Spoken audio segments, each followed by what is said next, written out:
Vamos a hablar ahora concretamente de las gramáticas de la lengua española, o del español, o del castellano. ¿De qué lengua estamos hablando? Bueno, algunos pueden decir que estamos hablando del latín moderno, porque efectivamente la lengua que hoy estudiamos y que hoy hablamos y que hoy llamamos español, comenzó hace muchos siglos cuando los romanos invadieron la península ibérica. De esa manera, es decir, estamos hablando del siglo II antes de Cristo. De esa manera, el latín se expandió por toda la región de lo que hoy llamamos España y durante casi 1000 años tuvo una particularidad muy importante y es que se convirtió en la lengua de identidad de los cristianos frente al árabe. Si ustedes recuerdan algo de historia, entre los años 700 y 1400 de nuestra era, la mayor parte del territorio español estuvo bajo el poder de un estado musulmán, de lo que se llamó el Andaluz. Perdón, al-Ándalus, no, el Andaluz, al-Ándalus. Y van a escuchar más de una vez que al es el artículo, el determinante en árabe. Eh,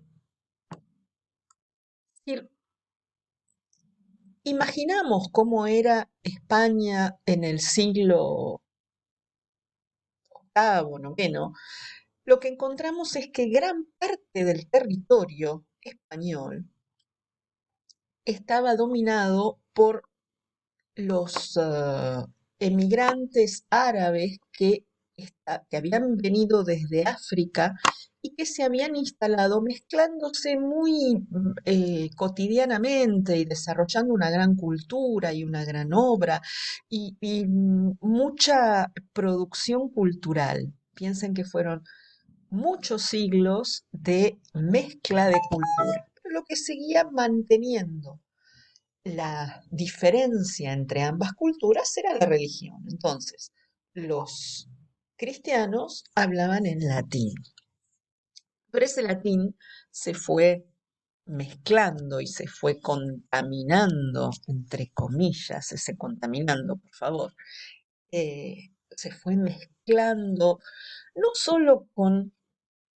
el árabe, sino con todas las lenguas que estaban originalmente en la región, desde el gallego portugués, el leonés, el castellano, el vasco, el aragonés y el catalán. Todas estas lenguas se hablaban y se siguen hablando en la España de hoy. Por supuesto, no como las hablamos hoy.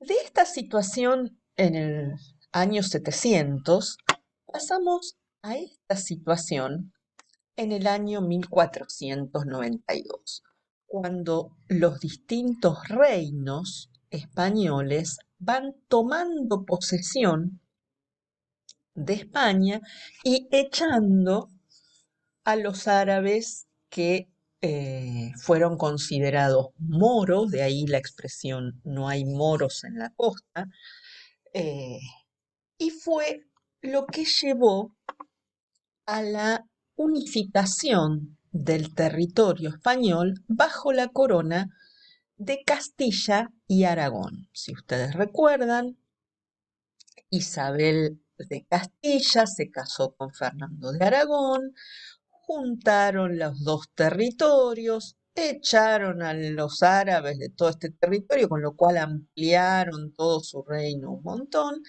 y lograron acuerdos varios con los otros reinos para unificar la corona española, pero que en ese momento no era la corona española, sino que obviamente, dada la extensión del territorio y la importancia que habían tenido en la reconquista, fue la lengua castellana. Entonces, la primera lengua imperial española, del territorio español, la primera lengua que se extiende después del árabe y del latín, o sea, primero fue el latín, después fue el árabe, y finalmente fue el castellano, es decir, la lengua que hablaba la reina Isabel de Castilla.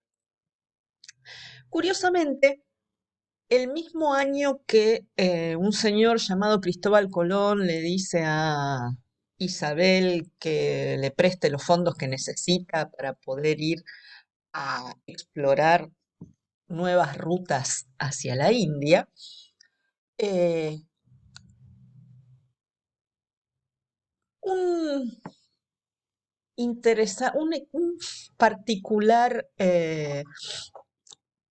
gramático le entrega a la reina una gramática de su lengua. Y le dice, si usted va a ser la nueva emperatriz, si usted va a generar un imperio, usted tiene que llevar su lengua a todos los lugares donde estuvo antes, donde antes hubo otras lenguas. Así como lo hizo el latín, como lo hicieron los romanos, y les permitió eh, convertir prácticamente toda Europa en parte de un imperio que manejaba una lengua oficial común. Del mismo modo, Nebrija le dice a Isabel, bueno, acá tenés la gramática del español, la tenés que llevar a todos lados a donde vayan tus ejércitos. Y dice una frase que quedó para la posteridad, dice, porque usted bien sabe que la lengua es compañera del imperio. Y así fue como el imperio pasó de ser este pedacito amarillito que hablaba castellano en 1492 y luego de los viajes de Colón y de muchos otros viajes que siguieron, nos encontramos con que el amarillito ya no estaba solamente en España, sino que el amarillito no está en toda Latinoamérica, desde México y gran parte de los Estados Unidos hasta gran parte de el oeste y el sur de Sudamérica. Y por supuesto todo Centroamérica. ¿Por qué? ¿Qué es esto naranjita o rosita? Bueno, esto es Portugal. No sé si ustedes recuerdan que en algún momento, cuando empezaron con todas las idas y vueltas de los viajes, firmaron un famoso acuerdo que decía que todo lo que se encontrara a no sé cuántos kilómetros de las islas que estaban por acá pertenecía a Portugal y lo que estaba del otro lado pertenecía a España. Claro, hicieron ese acuerdo antes de que eh, hubieran hecho todo el recorrido del continente, por lo tanto no tenían muy claro cuántos se estaban repartiendo. Pero bueno, eso es lo que explica que toda la puntita de Brasil haya quedado bajo el dominio portugués y todo el resto haya quedado bajo el dominio español. Hacia 1776 nosotros tenemos, en 1776 tenemos la fundación del Virreinato del Río de la Plata, después de haber tenido la fundación del Virreinato del México, la fundación del Virreinato del Perú. Eh, entonces, el español, que en ese momento todavía no se llamaba español, sino que se llamaba castellano, era la lengua de la reina Isabel de Castilla y de sus herederos, Carlos I, Felipe II y todos los que vinieron después hasta Fernando VII. Ahora, miremos un poquito la lengua que hablaba Nebrija, esa lengua que le dio Nebrija a esa gramática que le dio Nebrija a la reina, y asústense un poquito. Miren, libro primero en que trata de la ortografía, capítulo primero en que parte la gramática en partes. Y a ver cómo leemos esto. Los que voluyeron, no, los que volvieron de griego en latín este nombre gramática, llamaron la arte de letras y a los profesores y maestros de ella dixeron gramáticos, que en nuestra lengua podemos decir letrados. A ver, ¿qué tenemos acá de la lengua que hablamos hoy? Bastante y bastante poco, las dos cosas. Eh, ¿Qué tanto pueden descifrar ustedes de esto? Hagan el esfuerzo y después volvemos a hablar.